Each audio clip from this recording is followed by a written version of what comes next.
Versículo número 14. Quem foi curada? Uma mulher, a sogra de Pedro. Porque Pedro, o apóstolo Pedro, era casado e tinha uma sogra amada e que Jesus amava muito. Jesus ia para a casa dele e a sogra dele fazia um cafezinho para eles. Mas naquele dia a sogra de Pedro estava acamada, ardendo em febre. Ardendo em febre. Jesus a tomou pela mão, diz o versículo 15. Quando Jesus tomou aquela mulher pela mão, a febre a deixou. Deixe Jesus pegar a sua mão, a febre vai embora. O Senhor tem poder e autoridade. Versículo 16 diz que ele fez muitas curas, porque trouxeram a ele muitos endemoniados, e ele com a palavra expulsava os demônios, e curou todos os que estavam doentes.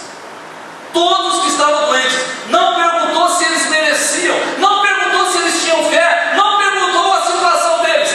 Curou todos os que foram trazidos. Um Deus que sara os doentes. Confia nele.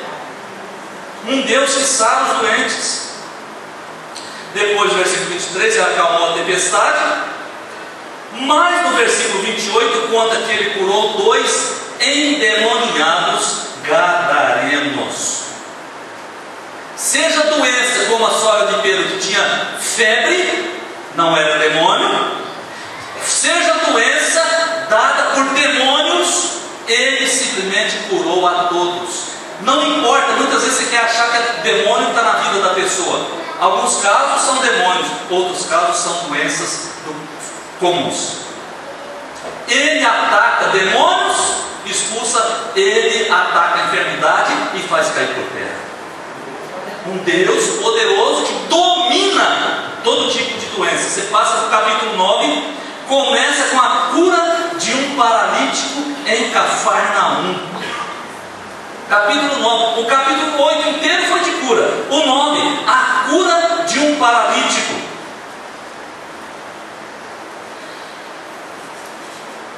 E no versículo 19, uma mulher enferma, 12 anos de hemorragia. 12 anos de hemorragia. Ela veio por trás e tocou nas vestes de Jesus. E ela foi imediatamente curada. Porque às vezes nós não tocamos em Jesus. Nós ficamos fora, longe, não andamos atrás e dizemos: se Ele quiser, Ele vem aqui que me cure. Quer dizer, eu sou muito importante.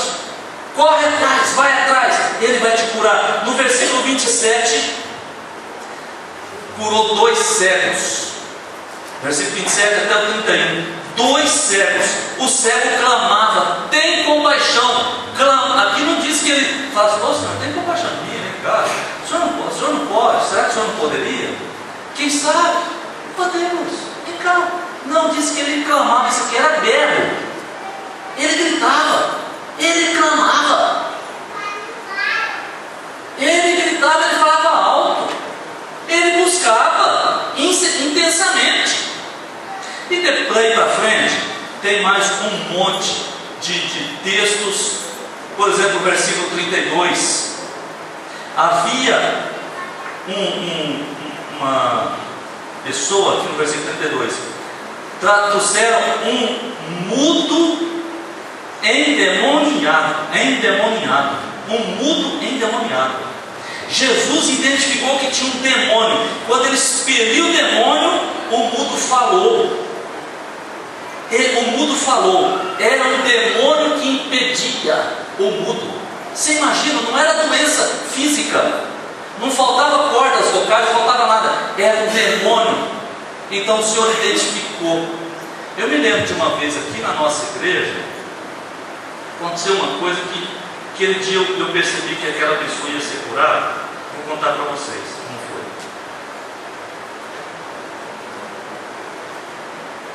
Estava orando com uma pessoa. Ela disse: pastor, eu queria oração sobre um parente, uma moça que estava em Rio Preto, nada fazia a moça sarar. A moça não sarava, estava internada, não havia remédio. Os médicos tentavam tudo, não dava efeito.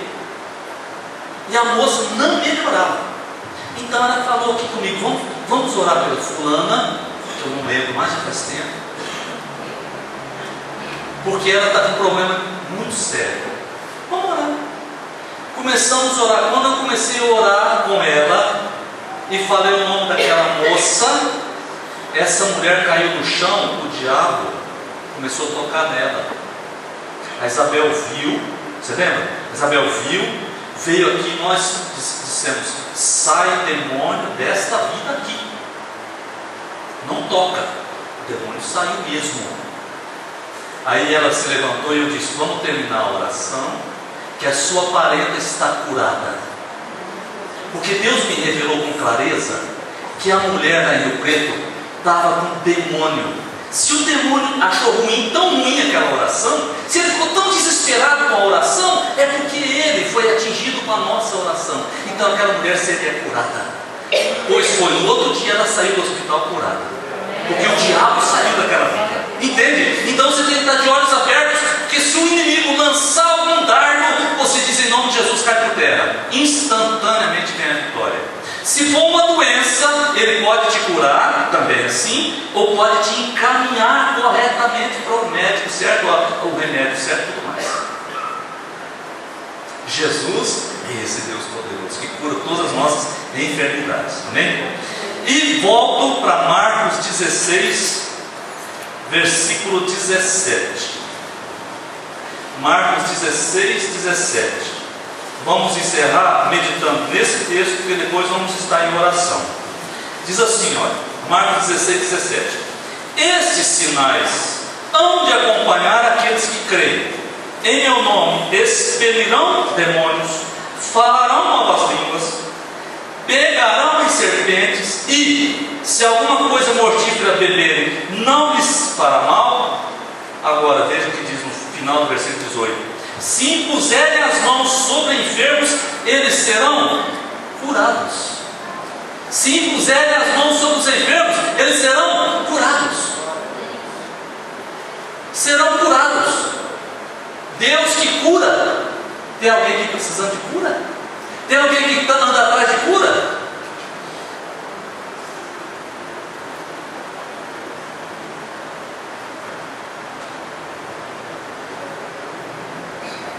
Você tem Deus na vida? Conhece o Deus verdadeiro? Vai se submeter a Ele agora ou não? Vai deixar que Ele te cura ou não? Ou você vai ficar carregando e vai ficar contando por telefone para suas amigas: ah, eu tenho uma doença aqui, ó, essa doença, eu já fiz isso, não sei o que, tem mais essa doença, eu estou com essa doença, e você tem assunto para conversar? Muda de assunto! Muda de assunto! Não conta para ninguém não! Conta as bênçãos de Deus, fala versículos pelo telefone, mas para de contar a sua doença para os outros! Tem prazer em doença. Olha, na minha casa eu tenho esse remédio. Nossa, esse remédio é tão bom! Esse remédio aqui é tão bom! Eu gostei tanto desse remédio! Ele faz efeito! Conhece todos os remédios. Conheça Deus. Conheça mais a Deus. Remédio é necessário. Mas os laboratórios alemães e americanos e etc., ingleses, estão multimilionários, bilionários. Inclusive, os irmãos sabem, os remédios que mais vendem são remédios que não deveriam nem ser tomados. Porque as almas estão doentes e estão pensando que os remédios curam. Não curam. Não curam. Doenças da alma não são curadas com remédio. Se um profissional for honesto, for bom, ele vai te dar remédio para te ajudar na parte física, e isso é necessário, é outra coisa. Mas eles dizem todos os dias pela televisão: esses milhões e milhões de toneladas de remédios são tomados no mundo. Não pode. Você tem Deus, seu remédio é Jesus. Busca nele sua direção. Esse texto de Marcos é para hoje. Você põe a mão na cabeça de alguém e abençoa. Uma palavra cura. Há um monte de doenças porque nossas palavras são ruins. Há um monte de doença dentro de casa porque o marido fala a palavra ruim para a esposa. Há um monte de doença dentro